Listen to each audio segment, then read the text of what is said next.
guys, I'm Rogeline Katie Zamora from BS Econ Section 1-2. I will present my scrapbook. Okay, let's start. This picture, 3 years old po ako that time. And yun nga po. Dito sa picture na to, nasa park po kami ng parents ko, si mama and papa. Namamasyal po kami sa park sa Dubai. Nasa Dubai po kami that time. And also, pinanganak din po ako sa Dubai. And doon na rin po ako bininyagan.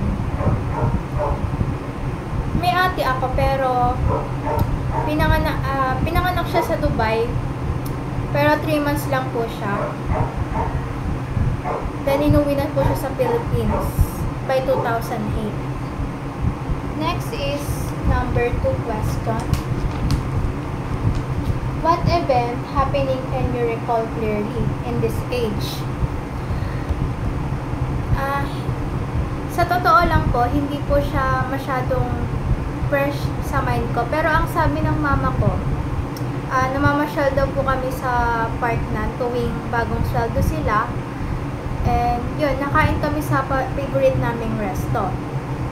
Number 3, who are the person you remember that the most in this age and why? Yung pinaka naaalala ko lang pong tao is yung mama ko lang po and yung papa ko kasi sila din po yung kasama ko nun sa Dubai that time. Next is a picture of yourself by 7 or to 10.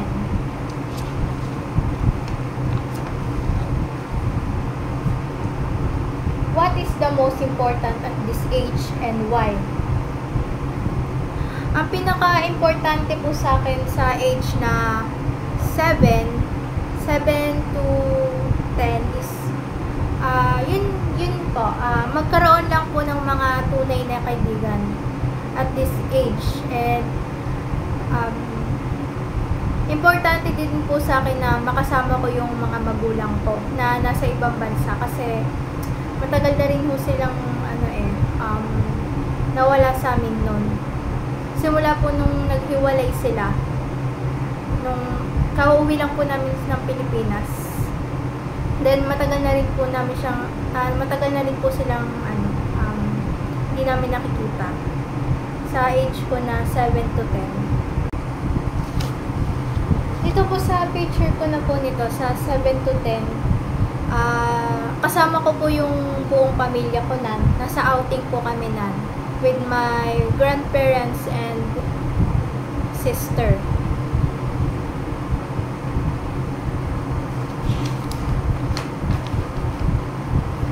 What event happening can you recall at this age? Sa age ko po na 10,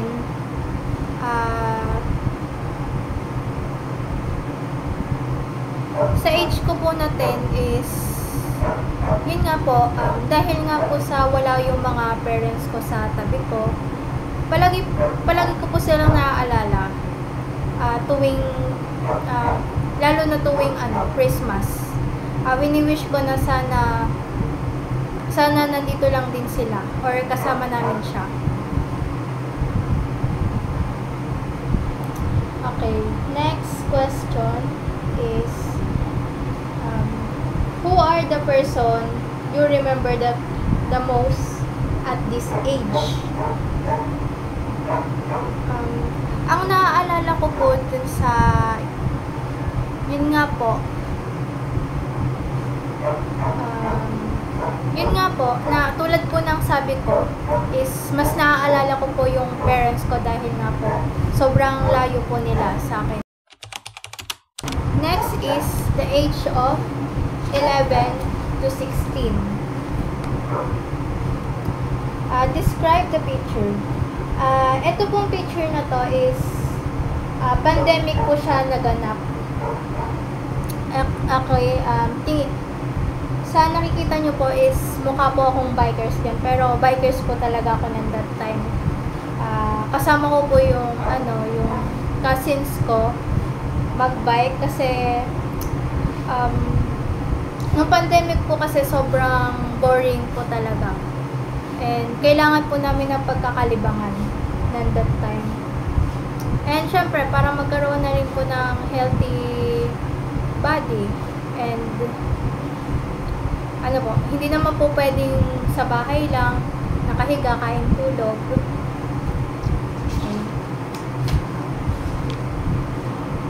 What event happened can you recall this age? Ang nare-recall ko po this is nung pandemic is yun nga po, lagi ko pong kasama yung pinsan ko, nagbabike po kami, and yun nga, masaya din po kasi po nagkaroon po kami ng hobby na kahit na sobrang boring ng pandemic, nagkaroon po kami ng side hobby po na magbike, which is yung bikings nga po. Then nagkaroon din po kami ng bonding ng grandfather ko, yung family ko. Kasi nung pandemic po kasi is lagi lang din po nasa bahay. So nagkaroon po ako ng opportunity to bonding with my cousins and family.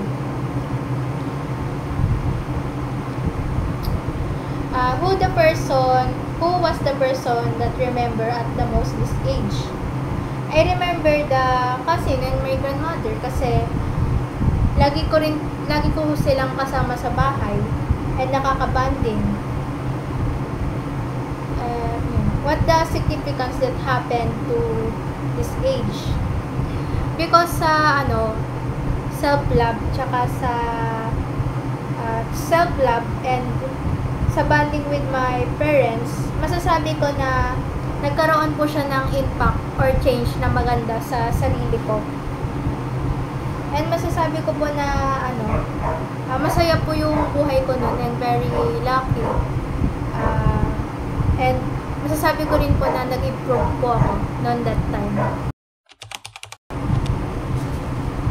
Age of 16. Ito po, saktong 16 na ho to. Diyan po sa picture na to, ayan po. 16 years old po ako na that time. Kasama ko po yung mga friends ko sa SM. Kasi po, nag-celebrate po kami ng birthday ng isa ko pang best friend. Masasabi ko na isa po siya sa pinakamasaya na araw para sa akin kasi alam ko po na nagkaroon po ako ng mga tunay na kaibigan na that time. What is the most important of the ano daw yung pinaka-importante talaga sa akin nung age ko na 16? Ang pinaka-importante po sa akin is yun nga po, magkaroon po ng mga friends and yun nga po, magsikap po sa study para po matuwa sa akin yung parents ko and para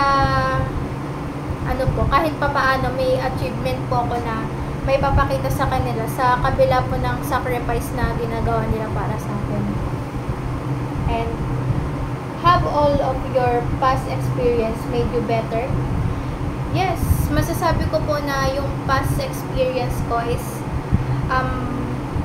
naka-impact po siya, naka-epekto po siya kung sino po ako ngayon. Yan nga po, nagkaroon po ako ng mga true friends na naging academic buddy ko po.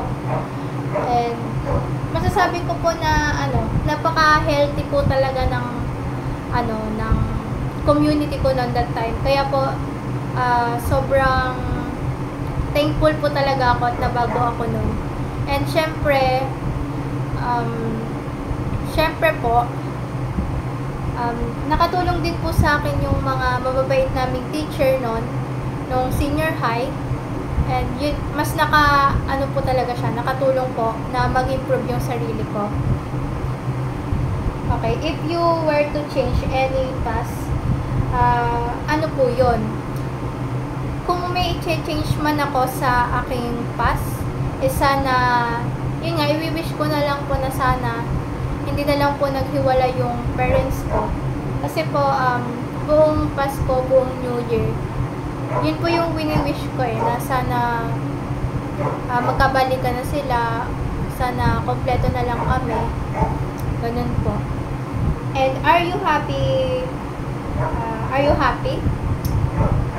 Masasabi kong masaya naman ako kasi kahit papaano meron akong mga tunay na kaibigan, nandyan din yung family ko to support me, and yun nga po, masasabi ko po na sobrang saya po kasi masasabi ko po na tumutugon pa rin po sa akin yung mundo. Lahat ng hiling ko natutupad. Then, yun nga po, sobrang lucky ko po talaga na sa buhay na to. Yun lang po.